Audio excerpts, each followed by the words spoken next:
Scientists have discovered something strange about the way our brains work. A study conducted at Yale University placed participants in a scanner while they were asked to focus intensely on a goal, whether solving a problem, recalling a memory, or analyzing a situation. What happened next was surprising. The more they overthought, the more their default mode network, DMN, the system responsible for self-referential thinking, became hyperactive. Instead of finding clarity, their minds started pulling random memories, emotions, and fears into the equation. The more they struggled, the murkier it became. But then researchers asked the participants to relax, to let go of trying, and simply observe. And something incredible happened. Their brains recalibrated. The DMN quieted down. Thought patterns became less chaotic. Instead of being pulled into an emotional whirlpool, their minds found a state of clarity and presence. This is why moments of insight often come when you're not thinking about the problem at all, while taking a shower, going for a walk, or even just staring out the window. Your brain works better when it's not trapped in the illusion of control. And this lines up with something that ancient thinkers already knew. Marcus Aurelius and the art of letting go. Take Marcus Aurelius, the Roman emperor and Stoic philosopher. Despite leading an empire constantly at war, facing betrayals, plagues, and political turmoil, he refused to let external chaos dictate his inner state. His secret? He stopped caring about control, not in the sense of giving up, but in the sense of detaching from the illusion that he could control everything. Most people think peace comes from fixing the outside world, but Marcus understood that peace comes from fixing your relationship with the world. He wrote, "You have power over your mind, not outside events. Realize this, and you will find strength." That wasn't just something he said, it was how he lived.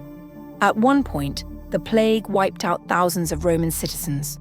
Marcus couldn't stop it, so what did he do?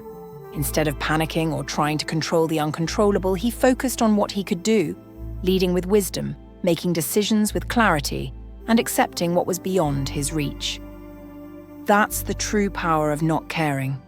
Not that you don't care about life, but that you don't care about forcing it to be something it's not. How we trap ourselves in unnecessary suffering. You can see this in everyday life. Picture two people stuck in traffic. One is gripping the wheel, muttering under their breath, constantly checking the time. Their mind spins with frustration. Why is this happening? Why does this always happen to me? I should have left earlier. Now look at the second person. They sit back, take a deep breath, accept reality. They realize the traffic isn't in their control.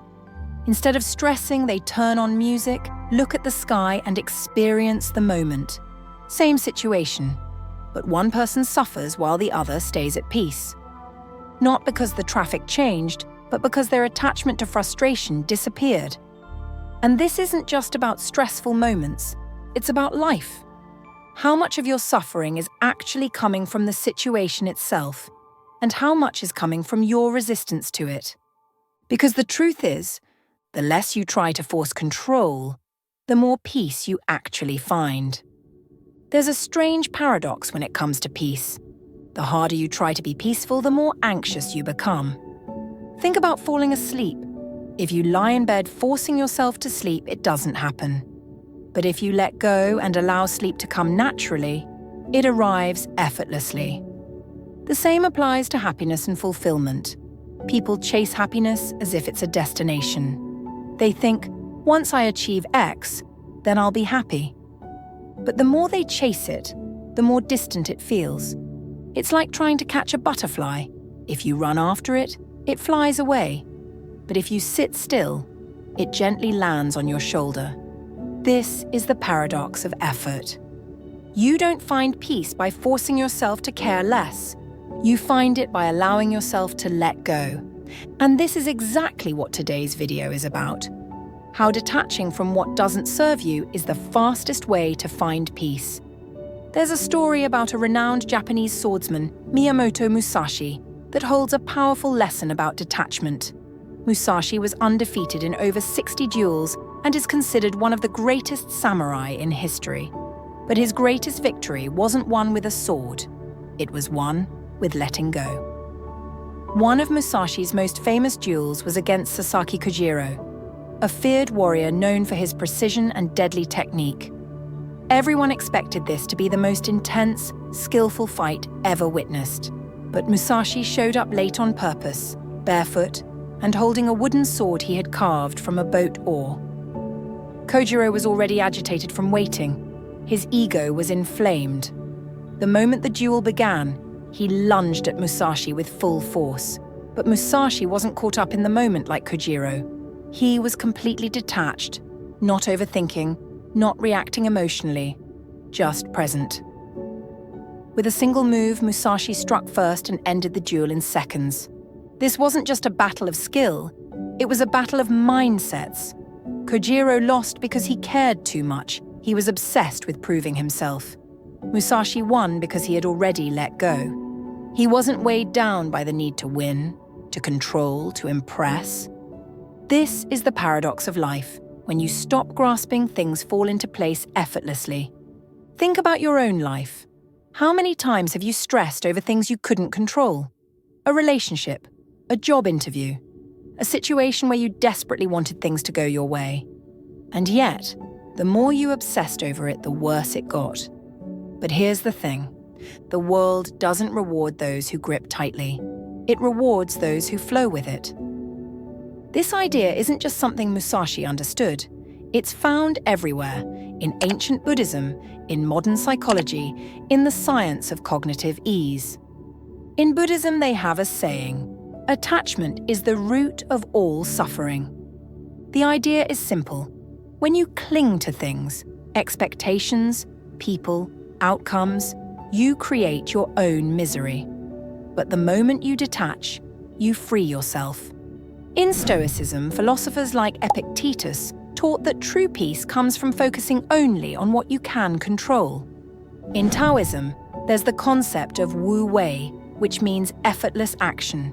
It's the idea that the most powerful way to move through life is not by force, but by alignment with the natural flow of things. But modern life tells you the opposite. It tells you to care more, hustle more, obsess more, as if being hyper-focused on every detail will somehow give you control. It doesn't. It just makes you more anxious. Today, people struggle with letting go more than ever before, because we live in a world that constantly pulls our attention outward. Social media makes you compare yourself constantly. News cycles fuel stress about things you can't change. Perfectionism makes you think everything has to be under control. This creates an endless loop.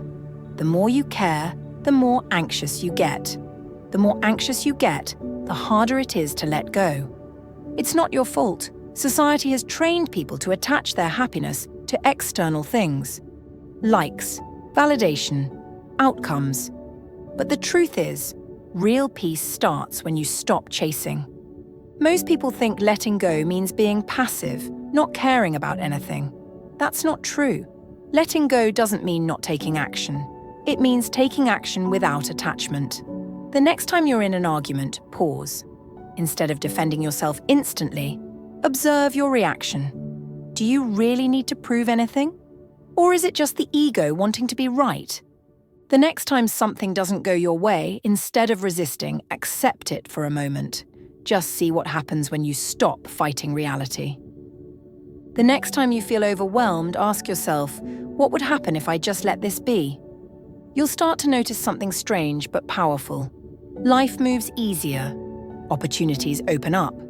You stop wasting energy on things you never needed to control in the first place. Because freedom isn't found in control. It's found in letting go of the need to control. And that's the real secret to peace. Psychologists have found that detachment from outcomes leads to higher performance and reduced stress. There's a concept in neuroscience called the default mode network, DMN, a system in your brain that's always running in the background, analyzing the past, and future. When you're overthinking, your DMN is hyperactive, constantly replaying scenarios, worrying about what others think, and stressing over things beyond your control. But studies show that when people practice mindfulness, their DMN activity decreases. Their brains become quieter, calmer, and more focused on the present. That's why elite athletes, musicians, and performers enter flow states. They've learned to turn off overthinking and act with complete presence. And this isn't just for high performers, it's for everyone. The next time you find yourself stuck in worry or self-doubt, try a simple shift.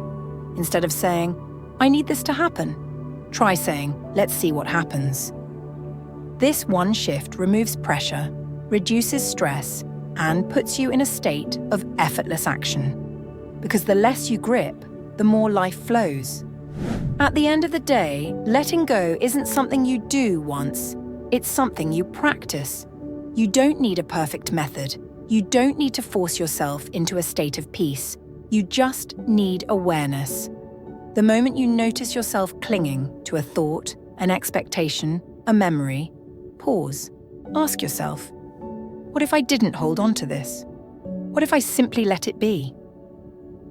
That space, that tiny moment of awareness, is where real freedom begins. Because the less you grip, the more life flows.